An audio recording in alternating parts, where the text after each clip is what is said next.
Hello बच्चों, मैं हूं आपका अपना राहुल छावड़ा और अपने चैप्टर 8 के न्यूमेरिकल्स चल रहे थे। फर्स्ट फिजिक्स का लास्ट चैप्टर और लास्ट न्यूमेरिकल्स चल रहे हैं, उसके बाद फर्स्ट फिजिक्स कंप्लीट है अपनी। तो चैप्टर 8 के अंदर अपन ने 8 न्यूमेरिकल्स डिस्कस कर लिए थे। अब क्वेश्चन बात करते हैं क्वेश्चन नंबर 9 की। क्वेश्चन नंबर 9 आपके सामने है बोर्ड के ऊपर, उसको रीड करो। क्वेश्चन क्या है वो चीज़ समझना। द टर्मिनोलॉजी ऑफ थ्योरी का तो नहीं है। The terminology of different parts of the electromagnetic spectrum is given in the text. ठीक है, use the formula E equals to H nu. Energy का जो फॉर्मूला होता है अपने पास में वो क्या होता है? E equals to H nu, या फिर अपन बोलते हैं इसको एच सी बाई लैम्डा। ठीक है, for energy of A quantum of radiation photon and obtain the photon energy in units of electron volt for different parts of the EM spectrum. ठीक है, EM spectrum के different parts से अपन को energy की value निकालनी है electron volt में। देखो, इलेक्ट्रॉन वोल्ट में एनर्जी को निकालने का तरीका क्या होता है? ये जो एनर्जी आती है वो किस में आती है? जूल में। यदि मैं Hc अपॉन E लैम्डा कर दूंगा तो किस में आ जाएगी? इलेक्ट्रॉन वोल्ट में। इलेक्ट्रॉन के चार्ज से डिवाइड कर दो तो इलेक्ट्रॉन वोल्ट में कन्वर्ट हो जाता है जूल, और मल्टीप्लाई कर देते हो इलेक्ट्रॉन वोल्ट में। यदि इलेक्ट्रॉन के चार्ज से मल्टीप्लाई कर दोगे तो वो जूल में कन्वर्ट हो जाता है। ठीक है, और जूल में यदि इलेक्ट्रॉन वोल्ट को डिवाइड कर दोगे तो वो इलेक्ट्रॉन वोल्ट में, इलेक्ट्रॉन से डिवाइड कर दोगे तो वो इलेक्ट्रॉन वोल्ट में कन्वर्ट हो जाता है। ठीक है, वैसे भी देख लो, E से E कैंसिल हो जाएगा, बचेगा क्या? जूल। वोल्ट पर गुलाम, वोल्ट पर गुलाम क्या होता है? जूल। अब देखो, यदि मैं ये मानूँ कि लैम्डा की वैल्यू 1 मीटर है, ठीक है, 1 मीटर वेवलेंथ के लिए अपन एनर्जी निकालते हैं, तो 1 मीटर वेवलेंथ के लिए जो एनर्जी आएगी, H की वैल्यू कितनी होती है? या इन दोनों का तो मल्टीपल अपन सीधा सीधा क्या बोलते हैं? 2 × 10⁻⁴। ये अपन पढ़ते हैं ऐसे भी। H और C का मल्टीपल, H होता है 6.6 × 10⁻34 और C जो होता है वो होता है 3 × 10⁸। तो इन दोनों का जब मल्टीपल करेंगे तो अप्रॉक्सीमेटली आता है 2 × 10⁻25। E इलेक्ट्रॉन का चार्ज है 1.6 × 10⁻19 और लैम्डा की वैल्यू अपन बोल रहे हैं कितनी है? 1 मीटर। अब इसको आगे सोल्व करो। -19 से -25, 2/1.6 इंटू 10⁻⁴ कितना बचा? -6। ठीक है, इसको आगे की ओर सोल्व कर लो। 20/16, 10/8, 5/4। 5/4 का मतलब 1.25 इंटू 10⁻⁶ इलेक्ट्रॉन वोल्ट। इतनी एनर्जी आती है जब वेवलेंथ 1 मीटर की होती है तब। अब अपने पास में डिफरेंट जो वेवलेंथ्स हैं, डिफरेंट EM स्पेक्ट्रम जो बना था उसमें डिफरेंट रेंज की वेवलेंथ होती है। जैसे विजिबल की अप्रॉक्सीमेटली अपन 6000 एंगस्ट्रॉम मानते हैं, तो जब 1 मीटर के लिए इतनी है तो 6000 यानी कि 6 × 10⁻⁻7 के लिए कितनी होगी? जैसे मुझे निकालना हो, अब इसको समझना कैसे करेंगे कि अपन से पूछ लिया जाए कि 6 × 10⁻⁷ मीटर के लिए कितनी वेवलेंथ होगी, तो 1 मीटर के लिए इतनी है, तो इतने के लिए कितनी होगी? तो यदि मैं विजिबल रीजन की बात करूँगा, मान लो मैंने विजिबल रीजन की बात कर ली, तो मुझे पता है 1 मीटर के लिए इतनी एनर्जी होती है, तो इतने मीटर के लिए कितनी एनर्जी होगी इससे मल्टीप्लाई कर दूंगा, तो 1.25 × 10⁻⁶ इंटू 6 × 10⁻⁷। समझ में आ रही चीज़? तो ये अपने पास में निकल के आएगा। तो यहाँ से अब देख लो कितनी हो सकती है विजिबल रीजन की जो एनर्जी आएगी, वो एनर्जी कितनी निकल के आएगी। कैलकुलेशन अपन ने सही करी है, कैलकुलेशन में तो कोई गड़बड़ नहीं है ना, किसी तरह की कोई गड़बड़ दिख नहीं रही कैलकुलेशन में, तो सही है। तो अब अपने पास में ये आ जाएगा, इसको मल्टीप्लाई कर दो। मल्टीप्लाई करेंगे तो अप्रॉक्सीमेटली कितना आएगा? 6 × 1.25 4 2 1.5, मेरे अंदाज अप्रॉक्सीमेटली 5 के अराउंड बनेगा। ठीक है, नहीं 5 तो नहीं बनेगा, 7 पॉइंट समथिंग बनेगा। 7 इंटू मैं मान लेता हूँ 10⁻⁻, कितना हो जाएगा? 7 और 6 13 इलेक्ट्रॉन वोल्ट। इतनी एनर्जी होती है किसके अंदर? विजिबल रीजन के अंदर। ठीक है, तो ऐसे ही हर रीजन के अंदर अपन एनर्जी निकालते रहेंगे कि भी विजिबल की वेवलेंथ इतनी है तो उसकी एनर्जी इतनी हो जाएगी। भी 1 मीटर की एनर्जी अपन को पता चल गई, 1 मीटर के अंदर कितनी इलेक्ट्रॉन वोल्ट एनर्जी है, तो इतने मीटर में कितनी होगी, इतने मीटर में कितनी होगी, इतने मीटर में कितनी होगी। सबकी वेवलेंथ की रेंज अलग अलग है। जब अलग अलग है तो सबकी वेवलेंथ की रेंज से उसको मल्टीप्लाई कर दो, तो मुझे उस पर्टिकुलर स्पेक्ट्रम के लिए, पर्टिकुलर टाइप की वेवलेंथ के लिए मुझे एनर्जी पता चल जाएगी कि कितनी एनर्जी हो सकती है। क्लियर? तो ये अपने पास में क्वेश्चन नंबर 9 था। फिर इसमें एक और चीज़ पूछी गई थी, in what way are the different scales of photon energies that you obtain related to the source of electromagnetic radiation. कि अब जैसे ये एनर्जी अपन को मिली तो इसका मतलब इसका सोर्स जो होगा वो सोर्स क्या होगा, इतनी एनर्जी का तो कम से कम होना ही चाहिए, ठीक है, तभी वो एनर्जी जो है प्रोड्यूस हो पाएगी, नहीं तो ये वाली एनर्जी प्रोड्यूस, ये वाली वेव जो प्रोड्यूस नहीं हो पाएगी। तो जिस वेव के पास जितनी एनर्जी है उसका सोर्स कम से कम उतनी एनर्जी का तो होना ही चाहिए, यदि उतना नहीं हो पाएगा तो एनर्जी प्रोड्यूस नहीं हो पाएगी, ठीक है। तो इसलिए इससे अपन को ये आइडिया लग जाता है कि इस टाइप की वेवलेंथ के लिए कितनी एनर्जी का सोर्स रिक्वायरमेंट रहेगा, ठीक है। तो थोड़ा सा अच्छा तो क्या एक तरह से कैलकुलेटिव क्वेश्चन है कि सबके लिए अपन को लैम्डा की वैल्यू पुट करनी है और फिर उसके बाद में उसको मल्टीप्लाई करके देखना है, और कुछ नहीं है। तो ये तो था क्वेश्चन नंबर 9 अपने पास में। अब बात करते हैं क्वेश्चन नंबर 10 की। क्वेश्चन नंबर 10, इसको समझो, पढ़ो इसको। क्या है, in a plane EM wave the electric field oscillation sinusoidal at a frequency of 2 × 10⁻10 hertz. Frequency अपन को दे रखी है 2 × 10⁻10 हर्ट्ज, ठीक है, और एंड एम्पलीट्यूड 48 वोल्ट पर मीटर। तो इलेक्ट्रिक फील्ड का जो एम्पलीट्यूड अपन को दे रखा है वो दे रखा है 48 वोल्ट पर मीटर, ये इलेक्ट्रिक फील्ड का एम्पलीट्यूड है। What is the wavelength of A wave, सबसे पहले तो वेवलेंथ निकालनी है। वेवलेंथ का सिंपल अपने पास में फॉर्मूला होता है ए का, वेवलेंथ का क्या होता है, वेवलेंथ क्या होता है, लैम्डा इक्वल्स टू c/न्यू। c इक्वल्स टू क्या होता है एन लैम्डा। तो यहाँ से लैम्डा इक्वल्स टू c की वैल्यू तो कितनी है 3 × 10⁸ और न्यू की वैल्यू कितनी है 2 × 10⁻10, कितना हो जाएगा, ये तो 1.5 × 10⁻2 मीटर। ये तो अपने पास में आ जाएगी वेवलेंथ, ठीक है। सेकंड अपन से पूछा गया what is the amplitude of the oscillating magnetic field. Magnetic field का एम्पलीट्यूड क्या होगा, तो मैग्नेटिक फील्ड का एम्पलीट्यूड क्या होता है, c इक्वल्स टू क्या होता है E0/B0। यहाँ से B0 जो आएगा वो क्या आ जाएगा E0/c, वैल्यू पुट कर दो। तो B0 इक्वल्स टू E0 की वैल्यू 48 और c की वैल्यू 3 × 10⁸, कितना हो जाएगा 16। तो ये हो जाएगा 16 × 10⁻⁻8, या फिर अपन क्या बोल सकते हैं इसको B0 को मल्टीप्लाई 10 डिवाइड बाई 10 करूँगा तो डिवाइड बाई 10 काम में ले लो, तो अपन इसको बोल सकते हैं या तो ऐसे ही चलने दो, टेस्ला इसको इतना ही चलने दो, क्या आगे क्या करना है। जिसमें आंसर पूछा गया अपन उसमें निकाल सकते हैं, nano tesla, pico tesla, micro tesla, तो किसमें भी नहीं पूछा गया तो उसमें अपन आंसर निकाल सकते हैं। थर्ड अपन से पूछा गया show that the average density of the electric field equals the average density of the magnetic field. ये अपन पहले भी निकाल चुके हैं कि इलेक्ट्रिक फील्ड की जो एनर्जी होती है, कौन सी इलेक्ट्रिक फील्ड की एनर्जी कितनी होती है, अपन ने कितनी निकाली थी, इलेक्ट्रिक फील्ड की एनर्जी थी 1/2 ε0 E²। वो किसके इक्वल होता था B0² μ0। ये अपन पहले भी निकाल चुके हैं कि इलेक्ट्रिक फील्ड की जो एवरेज एनर्जी डेंसिटी होती है वो मैग्नेटिक फील्ड की एनर्जी डेंसिटी के इक्वल होती है। ये अपन पहले निकाल चुके हैं। तो थ्योरी वाले क्वेश्चन के अंदर इसको देखना, ये क्वेश्चन अपना सोल्व किया हुआ है कि दोनों की एनर्जी आपस में इक्वल रहती है, ठीक है। तो ये तो अपने पास में आ गया क्वेश्चन नंबर 10। अब बात करते हैं क्वेश्चन नंबर 11 की। क्वेश्चन नंबर 11 देखो क्या चीज़ है, पढ़ो उसको, फिर अपन देखते हैं क्वेश्चन नंबर 11 क्या है, क्या बोल रहा है, ठीक है। अब देखो क्वेश्चन नंबर 11 आ जाओ। हाँ, suppose that the electric field part of an electromagnetic wave in vacuum. Electric field की इक्वेशन अपन को दे रखी है वैक्यूम के अंदर E की, ये है 3.1 न्यूटन पर कूलाम, वो सब लिखने की जरूरत नहीं है, अपन समझ जाएंगे। कोस, और ये है 1.8 रेडियन पर सेकेंड, रेडियन पर मीटर, y प्लस 5.4 × 10⁸ रेडियन पर सेकेंड t, ठीक है। और ये अपन को दे रखी है I कैप, ठीक है। तो इलेक्ट्रिक फील्ड के बारे में अपन को ऐसा कुछ दे रखा है। सबसे पहले तो ये बोला गया what is the direction of propagation, propagation की डायरेक्शन किधर होगी। तो ये अपन पहले भी निकाल चुके हैं ऐसा कि अपने पास में जो इक्वेशन होती थी वो कुछ ऐसी होती थी E0 kx minus omega T. यदि ऐसी इक्वेशन बनती थी तो अपन बोलते थे कि इलेक्ट्रिक जो वेव है वो पॉजिटिव x डायरेक्शन में जा रही है। जब यहाँ पे नेगेटिव होता था और ये x होता था तब बोलते थे अपन कि वेव जो है पॉजिटिव x डायरेक्शन में जा रही है। अब क्या हो रहा है, यहाँ पे y है और प्लस में है, इसका मतलब वेव किधर चल रही है, नेगेटिव y डायरेक्शन में जा रही है, माइनस y डायरेक्शन, ठीक है। माइनस y डायरेक्शन बोल दो या माइनस j कैप बोल दो, एक ही बात है।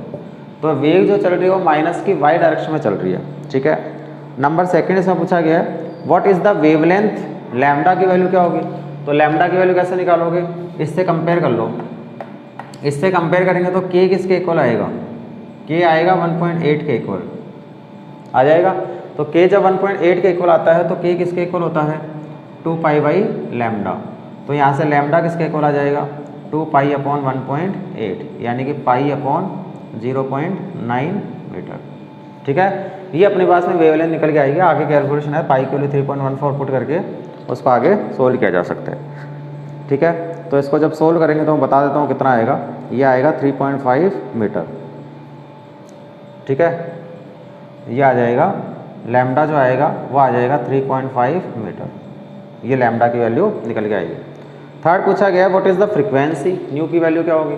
तो फ्रीक्वेंसी का फॉर्मूला अपने पास में क्या होता है, ये क्या चीज़ है, कंपेयर करेंगे तो पता चल रहा है ये ओमेगा जो है वो किसके इक्वल है 5.4 इंटू 10⁸। तो यहाँ से omega equals to 2 pi F होता है या 2 पाई न्यू होता है। फ्रीक्वेंसी इक्वल्स टू कितना हो गया 5.4 इंटू 10⁸। तो यहाँ से न्यू निकाल लो, न्यू कितना हो जाएगा 5.4 इंटू 10⁸ डिवाइड बाई 2 पाई। ठीक है, तो यहाँ से वैल्यू देख लो कितना आएगा, कैलकुलेशन बताता हूँ कितना आना है। ये आएगा 86 मेगा हर्ट्ज़, अप्रॉक्सीमेटली आ रहा है 86 मेगा हर्ट्ज़। ठीक है, कैलकुलेशन में टाइम खराब नहीं करेंगे, कैलकुलेशन है सिंपल सी। नेक्स्ट हमसे पूछा गया what is the amplitude of the magnetic field part of the wave. Magnetic field का एम्पलीट्यूड क्या होगा। तो मैग्नेटिक फील्ड का एम्पलीट्यूड अपन को पता होता है बी नोट क्या होता है ई नोट अपॉन सी।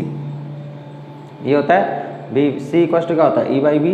तो E naught by C, E naught की वैल्यू अपन को दे रखी है क्वेश्चन के अंदर। यदि कंपेयर करेंगे ई नोट की वैल्यू किसके इक्वल आ रही है 3.1। तो ये आ जाएगा 3.1 डिवाइड बाई सी की वैल्यू है 3 इंटू 10⁸। तो यहाँ से जब इसको सॉल्व करेंगे तो आंसर मैं बताता हूँ कितना आएगा। बी नोट की वैल्यू आएगी 10.3 नैनो टेस्ला, 10.3 नैनो टेस्ला। ठीक है, ये अपन से डी की वैल्यू पूछी गई है। नेक्स्ट इसमें पूछा गया write an expression for the magnetic field part of the wave. Magnetic field part of the wave अपन को बताना है कि इस वेव का मैग्नेटिक फील्ड का पार्ट कितना बनेगा, वो चीज़ समझो ई। ठीक है, मैग्नेटिक फील्ड के लिए इक्वेशन क्या होती है वो अपन को पता होगी। बी इक्वल टू क्या होगा बी नॉट कोस वही के एक्स माइनस ओमेगा टी। अब देख लो कि कौन सा किधर किधर चल रहा है। बी नॉट की वैल्यू 10.3 नैनो टेस्ला, तो 10.3 इंटू 10⁻⁹ कोस के की वैल्यू कितनी है, के की वैल्यू कितनी आई है 1.8। तो अपन बोल देंगे 1.8 और वेव कौन से डायरेक्शन में चल रही है वाई डायरेक्शन में, प्लस ओमेगा, ओमेगा कितना आया है ओमेगा है 5.4 इंटू 10⁸, 5.4 इंटू 10⁸ और टी। और कौन से डायरेक्शन में चलेगी जब वेव वेव जो है वो वाई डायरेक्शन में चल रही है और इलेक्ट्रिक फील्ड एक्स डायरेक्शन में है, तो मैग्नेटिक फील्ड कौन से डायरेक्शन में हो जाएंगे जेड डायरेक्शन में, यानी कि के क्या। ये अपने पास में इक्वेशन किसकी बनेगी मैग्नेटिक फील्ड की इक्वेशन निकल के आ जाएगी। कुछ नहीं किया मैंने, B equal to B naught put कर दिया, कोस पुट कर दिया, के की वैल्यू पुट कर दी, डायरेक्शन पुट करी कि कौन से डायरेक्शन में वेव चल रही है, वो वाई डायरेक्शन में चल रही है नेगेटिव वाई में। तो यहाँ पे मैंने नेगेटिव वाई लगा दिया तो ये प्लस में वाई बन गया। ओमेगा ऐसे कैसे आ गया, टी ऐसे कैसे आ गया, और के कैप इसलिए लगाया क्योंकि जब वेव वाई डायरेक्शन में चल रही थी और इलेक्ट्रिक फील्ड एक्स डायरेक्शन में थे, तो अपन को ये पता है कि बच्ची कौन सी जेड डायरेक्शन। तो इसका मतलब जो अपने पास में मैग्नेटिक फील्ड आएगा वो कौन से डायरेक्शन में आएगा जेड डायरेक्शन में निकल के आ जाएगा। ये था अपना क्वेश्चन नंबर 11। ठीक है, अब बात करते हैं क्वेश्चन नंबर 12 की। तो क्वेश्चन नंबर 12 को देखते हैं क्या है उसके अंदर, फिर आगे देखते हैं। टोटल मिला के ऑलमोस्ट कम ही है इस चैप्टर के अंदर क्वेश्चन, ज़्यादा क्वेश्चन नहीं है इस चैप्टर में। तो क्वेश्चन 12 की बात करते हैं, आज कोशिश करते हैं ख़त्म करते हैं इसको। क्वेश्चन नंबर 12, ठीक है। 12 अपन को बोल रहा है about 5% of the power of a 100 watt light bulb is converted to visible radiation. 100 watt का केवल 5% ही विजिबल में कन्वर्ट हो रहा है, 95% तो खत्म है। What is the average intensity of visible radiation at a distance of 1 meter from the bulb at a distance of 10 meter of the bulb? बहुत ही सिंपल क्वेश्चन है। पावर जो विजिबल में कन्वर्ट हो रही है वो हो रही है 5% ऑफ 100 वाट। कितना हो गया 5 वाट। ये 100 का 5% कितना होगा 5, ठीक है। तो 5 वाट की जो पावर है वो तो किस में कन्वर्ट हो रही है विजिबल में कन्वर्ट हो रही है। तो अपन को ये पता लगाना है कि what is the average intensity of visible radiation at a distance of 1 metre from the bulb. Bulb जो लग रहा है, ये मान लो बल्ब लग रहा है, उससे 1 मीटर डिस्टेंस पर इंटेंसिटी कितनी होगी, ठीक है। तो ये एक स्फीयर बन जाएगा 1 मीटर रेडियस का बन जाएगा। तो अपने पास में इंटेंसिटी का जो फॉर्मूला होता है वो क्या होता है पावर अपॉन एरिया। तो पावर तो कितना है पाई और एरिया कितना हो जाएगा 4 पाई आर स्क्वायर। भी सर स्फीयर बनेगा, स्फीयर का एरिया क्या होता है 4 पाई आर स्क्वायर, तो ये आ जाएगा 5 4 पाई और आर की वैल्यू कितनी है 1। ठीक है, फर्स्ट अपन को ये बोला है at a distance of 1 metre from the bulb, तो ये तो फर्स्ट का आंसर आ जाएगा। ठीक है, अब इसको आगे सॉल्व करना और कुछ नहीं करना, कितना हो गया 5/4 पाई। ठीक है, और सेकंड की बात करेंगे तो इंटेंसिटी वही पावर अपॉन एरिया। ठीक है, पावर तो है 5, एरिया वही 4 पाई आर स्क्वायर, वही 5 4 पाई, और अब रेडियस कितनी रखी है at a distance of 10 metre. अब ये डिस्टेंस 10 मीटर है तो रेडियस कितनी होगी 10 का स्क्वायर हो जाएगा। अब इनको आगे सोल्व करना और कुछ नहीं करना, आंसर मैं बता देता हूँ। फर्स्ट का तो आ रहा है 0.4, ठीक है, इसका तो आएगा 0.4 वाट पर मीटर स्क्वायर। ठीक है, और इसका अपने पास में आएगा 0.004 वाट पर मीटर स्क्वायर, 0.004 वाट पर मीटर स्क्वायर। ये इसका आंसर है क्वेश्चन नंबर 12 होगा। क्वेश्चन नंबर 13 देखते हैं। क्वेश्चन नंबर 13 क्या है,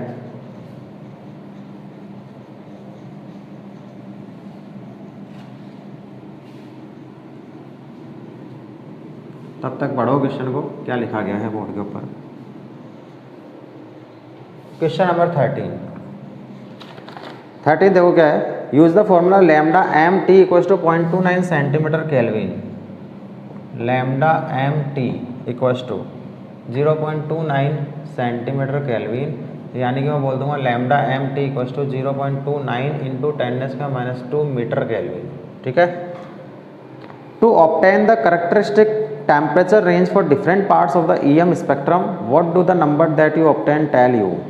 ठीक है, अब अपन को ये पता लगाना है, अब वही चीज़ आ गई कि डिफरेंट EM वेव्स के लिए कितना टेम्परेचर की रिक्वायरमेंट रहेगी। तो टेम्परेचर का फॉर्मूला क्या हो जाएगा 0.29 into 10⁻² divide by lambda M. ठीक है, अब लैम्डा एम यानी कि लैम्डा की वैल्यू पुट करते जाओ अलग अलग स्पेक्ट्रम के लिए, अलग अलग तरह की वेव के लिए लैम्डा की वैल्यू पुट करते जाओ, टेम्परेचर की वैल्यू निकालते जाओ। तो टेम्परेचर जो आएगा वो केल्विन में आएगा।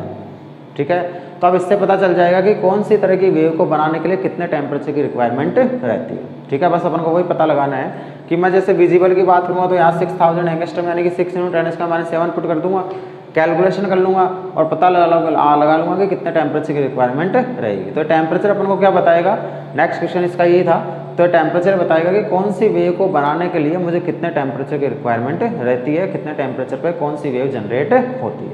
ठीक है, ये अपना क्वेश्चन नंबर 13 था। क्वेश्चन नंबर 14 जो है थ्योरी का क्वेश्चन है, क्वेश्चन नंबर 15 भी थ्योरी का क्वेश्चन है, दोनों क्वेश्चन मैं नहीं करवाऊंगा थ्योरी वाले। तो अब अपना जो चैप्टर है उसके न्यूमेरिकल्स जो है वो कंप्लीट हो गए हैं, इतने ही क्वेश्चन थे, 15 क्वेश्चन थे इसके अंदर थे, 13 अपन कर चुके, 14 और 15 जो थ्योरी के क्वेश्चन है उनको कर लेना, उसमें मैं नहीं बताऊँगा। तो अब अपने क्वेश्चंस जो है कंप्लीट है, चैप्टर यूनिट बुक फर्स्ट जो है 12th की वो पूरी कंप्लीट है, कुछ नहीं छोड़ा अपन ने इसके अंदर। NCERT की एक एक चीज़ अपन ने डिस्कस करी है, NCERT की सारी थ्योरी अपन ने डिस्कस करी है, NCERT के सारे न्यूमेरिकल्स अपन ने डिस्कस किए हैं, प्योरली NCERT बेस्ड जो है वो अपन ने स्टडी करी है फिलहाल इसके अंदर, और आगे अपन कंपटीशन बेस्ड भी करेंगे।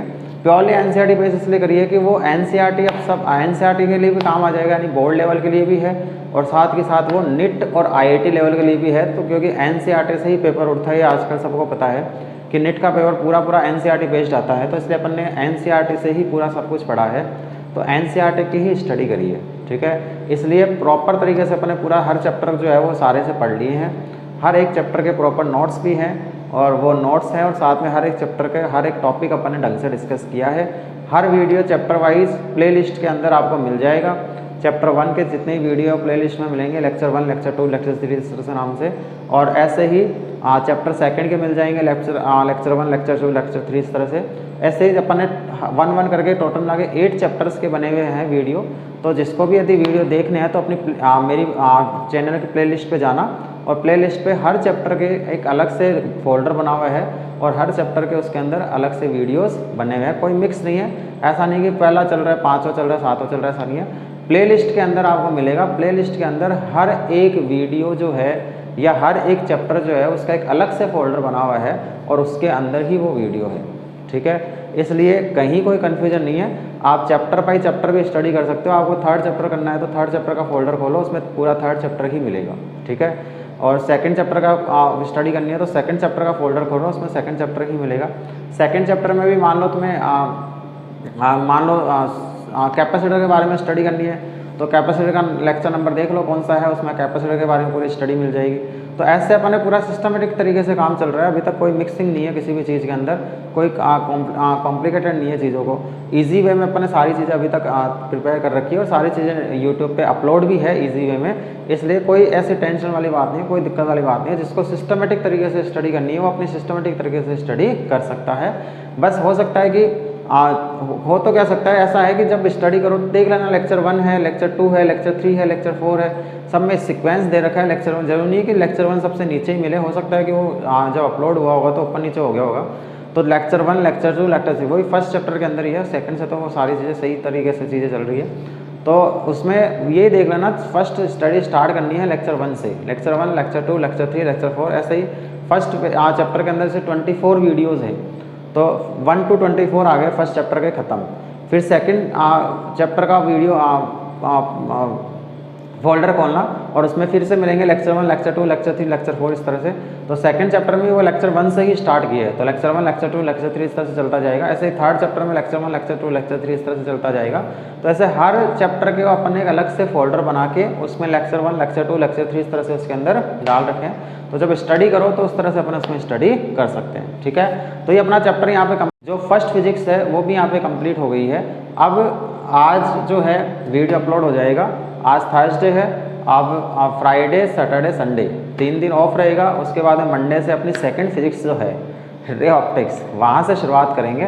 तब तक के लिए पढ़ते रहो, कोई डाउट हो तो मुझसे पूछ लेना, पढ़ते रहो, मज़े करते रहो। All the very best.